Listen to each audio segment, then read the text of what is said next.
Hey, this is Jamey from Stillmeyer Games, and today I'm going to talk about Ticket to Ride Europe. I played this for, I think, the second or third time just the other day, and I thought I had made a video about it, but I hadn't. I played it years ago and hadn't made a video about it. So I'm here today to talk about my favorite mechanisms in Ticket to Ride Europe.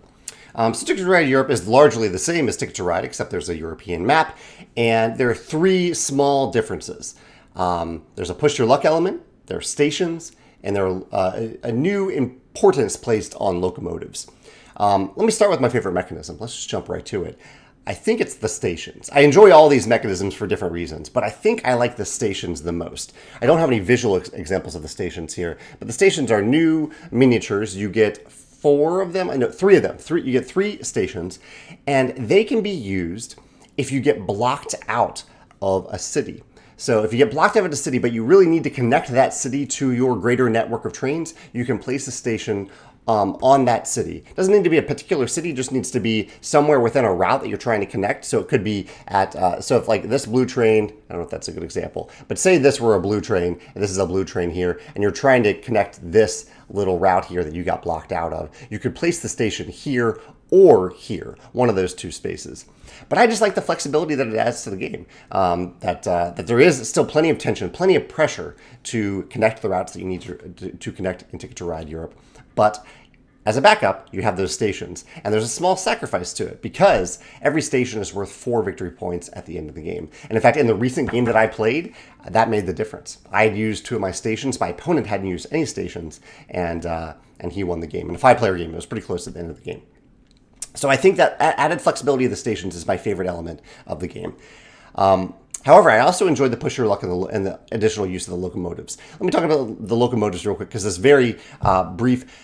There are some routes that have the locomotive icon printed on them, and you have to use a locomotive card if you want to complete that route. So typically locomotives are wild. They are still wild in Ticket to Ride Europe, but I found when I play normal Ticket to Ride, I rarely take face-up locomotives because it doesn't feel like much of an efficient play because you're only taking 1 card instead of 2. But in this game, they are really, really important. Those routes, there are lots of routes that use those locomotives that require them, and so there's a huge added value placed on the locomotives in this game. So I like that they took an element of the game where I think players may have undervalued them a little bit. Maybe it was just me, but I think other players did too. And Alan Moon, the designer, upped the value of those locomotives a little bit. Last, there's a push your luck element, and I generally enjoy push your luck in games. I really do like push your luck.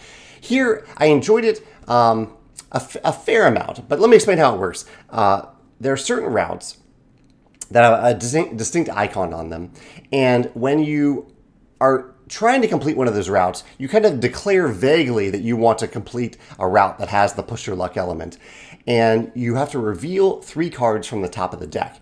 And if any of those cards are the same color as the route that you're trying to complete, they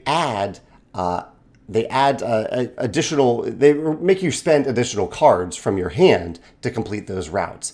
I think the idea is that these are tunnels and you encounter unexpected things when you're building a tunnel, which I like the theme of that a lot, if that is the theme that they were aiming for. And so there's this uncertainty when you go into these routes and you're trying to decide how many cards should I have in hand. If it's a 5-rail route, do I have just 5 cards in my hand? Do I go for it? Do I wait until I have 6 cards or even 7 cards? Could even be 8 cards depending on the cards that are revealed from the top of the deck. So that's how you're pushing your luck. You're deciding how far do I want to mitigate this track that I'm about to lay. But the game does make it a little bit friendly in that you don't have to declare the specific route. It's kind of in your head, but you don't have to say to the other players which route that you were going after. And so you can actually pull back. If you don't accomplish that goal and you don't want to spend the extra cards, you can pull back, you can pull the cards back in the hand and essentially take a dead turn. Nothing will happen on that turn if you choose to make that happen. So I think that's the reason that I don't love this mechanism, because I don't love dead turns in games, but it is a player choice. There is push your luck to it.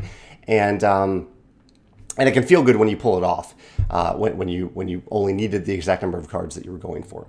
But I think my favorite aspect of the game is definitely the stations and the added value of the locomotives. I like when you take something in the game that had too little of a value in a previous version of the game, and you just you change one little thing on the map to add value to it. I think that's really well done in Ticket to Ride Europe for locomotives. I'd love to hear your favorite mechanism of the game. If I explained anything poorly here, feel free to clarify in the comments below. And I'd love to hear your thoughts on Ticket to Ride Europe. Thanks.